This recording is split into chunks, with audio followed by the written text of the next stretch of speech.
राधे राधे, जय श्री कृष्णा। सीमा creation hub में एक बार फिर से आपका बहुत बहुत स्वागत करती हूँ। साथियों, बैसाख माह का महीना हमारे हिंदू धर्म में बहुत ही पावन माना गया है। इसमें आती है अक्षय तृतीया, इसे हम आखा तीज भी बोलते हैं। इस साल आखा तीज कब है? शुक्ल पक्ष की तृतीय तिथि को मनाई जाती है और इस साल ये पावन पर्व 10 मई 2024 को मनाया जाएगा। ऐसा माना जाता है कि भगवान विष्णु और माता लक्ष्मी की पूजा करने से हमारे घर में सुख शांति समृद्धि आती है।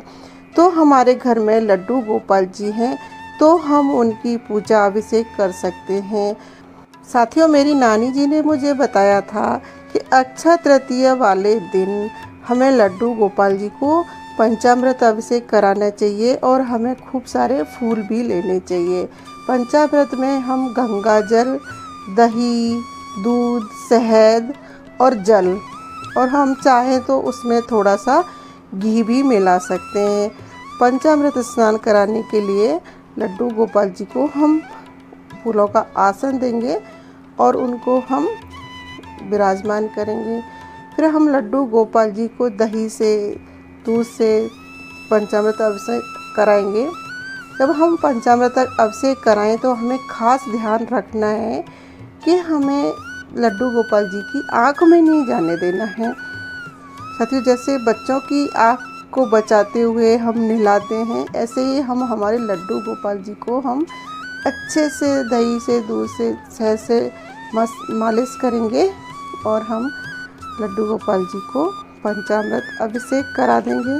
साथियों, हम अगर पंचामृत अभिषेक नहीं करा सकते किसी कारण से, तो हम लड्डू गोपाल जी को दूध से भी अभिषेक कर सकते हैं, गंगा जल से भी कर सकते हैं और हम जल से भी कर सकते हैं। जल लेके उसमें थोड़ा सा गुलाब जल डाल के, नहीं तो हम सादा जल से भी स्नान कर सकते हैं। लड्डू गोपाल जी को आप जैसे चाहें, आपकी मर्जी है, आप वैसे स्नान करा सकते हैं। अगर हो सके तो हमें पंचामृत स्नान कराना चाहिए। इससे कहते हैं कि हमारे घर में सुख शांति समृद्धि सदैव बनी रहती है।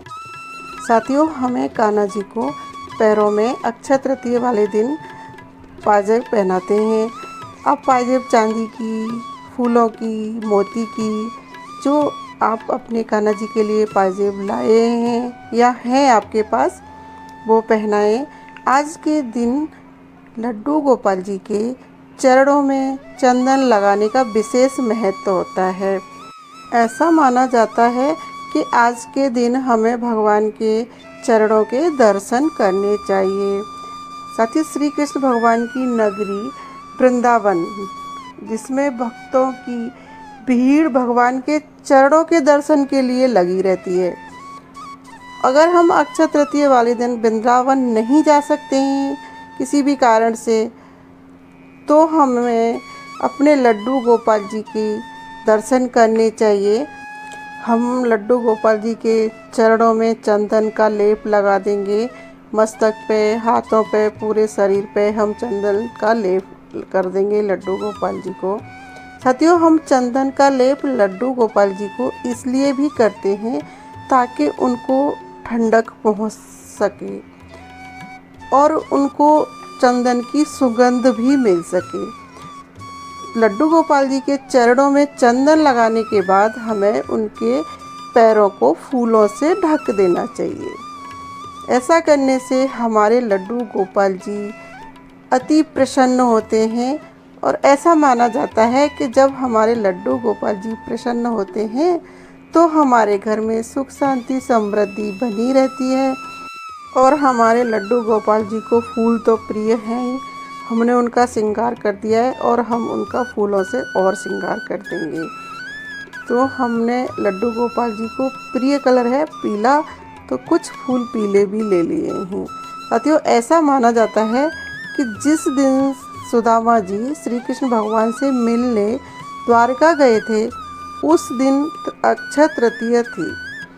तो माना जाता है कि अगर हम अक्षय तृतीया वाले दिन श्री कृष्ण भगवान की सेवा अगर मित्रता भाव से करते हैं तो वो हमारी सेवा में एक मित्रता के रूप में ज़रूर स्वीकार करते हैं। तो साथियों, हम हमारे लड्डू गोपाल जी की सेवा ज़रूर से करें। साथियों, पूरी साल तो हम ठाकुर जी के दर्शन करते हैं। जो हमारे कान्हा जी की मधुर मधुर मुस्कान है, हम उसके दर्शन करते ही हैं, लेकिन आखा तीज वाले दिन हमारे ठाकुर जी के चरणों के दर्शन करने का विशेष महत्व होता है। जैसे कि मैंने अभी बताया था, वृंदावन में भक्तों की भीड़ लगी हुई होती है। अब हम लड्डू गोपाल जी की आरती कर देंगे। तो हमने एक घी का दीपक बनाया है और हम धूप बत्ती से भी आरती करेंगे। हम अगरबत्ती जलाते हैं तो वो भी जला सकते हैं। साथियों, ऐसा माना जाता है कि आज के दिन अगर हम कपूर से लड्डू गोपाल की आरती करते हैं, हमारे घर में जो दुख बाधाएं होती हैं वो दूर हो जाती हैं। और हम लड्डू गोपाल जी की आरती करके उनको भी आरती दे देंगे और सब परिवार हम खुद भी आरती ले लेंगे। अब हम लड्डू गोपाल जी को भोग लगाएंगे। ऐसा कहते हैं कि आज के दिन हमें लड्डू गोपाल जी को पीले कलर की वस्तुओं का भोग लगाना चाहिए। जैसे आप फल ले सकते हैं, पीले कलर के लड्डू का भोग लगा सकते हैं, किशमिश का भोग लगा सकते हैं। तो ऐसा करने से हमारे लड्डू गोपाल जी बहुत खुश होते हैं, उनको पीले कलर बहुत पसंद है। तो हम जब भोग लगाएं तो तुलसी हम ज़रूर से अर्पित करें। साथियों, जब हमने लड्डू गोपाल जी को चंदन लगाया था, तो अब उस चंदन का हमें क्या करना चाहिए? तो हम सबसे पहले तो लड्डू गोपाल जी का मुकुट, मानसी सब हटाएंगे और जो हमने फूल अर्पित किए थे उनको भी हम हटा लेंगे। इन फूलों को हमें सूंघना चाहिए, मस्तक से लगाना चाहिए। और अब हम लड्डू गोपाल जी को स्नान करा देंगे, सारा चंदन अच्छे से हटा देंगे। ठंडे ठंडे जल से हम लड्डू गोपाल जी को स्नान कराएंगे। साथियों, जो हमने लड्डू गोपाल जी को स्नान कराया है, जो वो जल है हम उसको अपने मस्तक से लगा सकते हैं और अपने नहाने के जल में भी मिला के नहा सकते हैं। और हम किसी पेड़ में भी उसको डाल सकते हैं। और हमने ठाकुर जी को रात की पहनने की ड्रेस पहना दी है और अब हम संध्या बंधन बोलते हैं उसे, हम रात की ठाकुर जी की आरती कर देंगे। और हमने कान्हा जी की बंसी पास में रख दी है और अभी रात्रि का समय है, तो हम बहुत ज़्यादा श्रृंगार नहीं करेंगे क्योंकि थोड़ी देर में कान्हा जी को भोग लगा के शयन कराएंगे। मैं रात्रि के समय कान्हा जी का ज़्यादा श्रृंगार नहीं करती हूँ। तो साथियों, आपको मेरा ये वीडियो कैसा लगा और आपको मेरे ये क्यूट से कान्हा जी कैसे लगे? अगर अच्छे लगे हों तो कमेंट बॉक्स में जय श्री कृष्णा, राधे राधे ज़रूर से लिखना। हरे कृष्णा।